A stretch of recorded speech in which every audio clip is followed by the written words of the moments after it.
Le télétravail est désormais possible au sein de la Direction générale de la police nationale et des services qui en dépendent. Le Snapatsi décrypte pour vous la circulaire d'application. Qu'est-ce que le télétravail?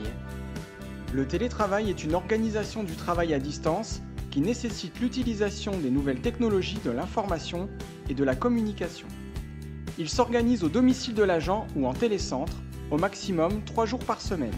Le télétravail constitue pour les agents une opportunité d'améliorer la conciliation vie professionnelle et vie personnelle. Ce mode d'organisation du travail repose sur le volontariat et la confiance.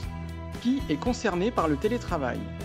Le télétravail est applicable à tous les agents civils affectés dans un service de la police nationale.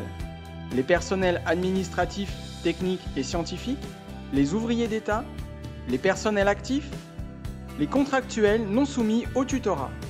L'ensemble des activités exercées par les agents mentionnés précédemment sont éligibles au télétravail à l'exception des cas suivants.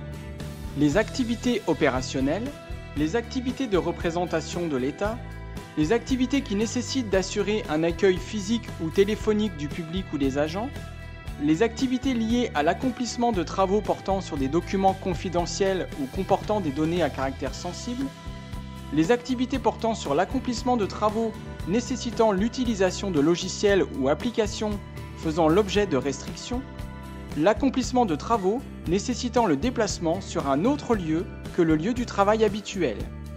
La demande de l'agent.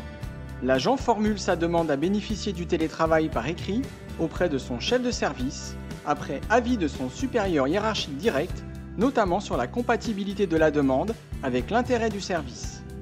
Le chef de service apprécie la compatibilité de la demande avec la nature des activités exercées, l'intérêt du service et la conformité des installations aux spécifications techniques exigées. Après évaluation de la demande de l'agent à bénéficier du télétravail, la décision d'accord ou de refus doit lui être notifiée au cours d'un entretien. L'agent qui se voit opposer un refus à sa demande à l'initiative de l'administration peut saisir la commission administrative paritaire compétente. La mise en place et l'organisation du télétravail. Lorsqu'elle est accordée, la mise en place du télétravail est précédée d'un entretien avec le chef de service, au cours duquel différents documents sont remis à l'agent. Il y a notamment l'autorisation individuelle d'exercice des fonctions en télétravail, qui précise par exemple le mode de fixation des jours de télétravail avec la possibilité de jours fixes ou variables, les plages horaires où l'agent est en télétravail et le numéro de téléphone où il peut être joint, la période d'adaptation et sa durée, qui peut être de maximum 3 mois. Le télétravail s'applique uniquement en régime de travail hebdomadaire et en régime mixte dans sa partie hebdomadaire. L'agent doit rester joignable et à disposition de son supérieur hiérarchique sur les plages horaires qui auront été définies dans l'autorisation individuelle.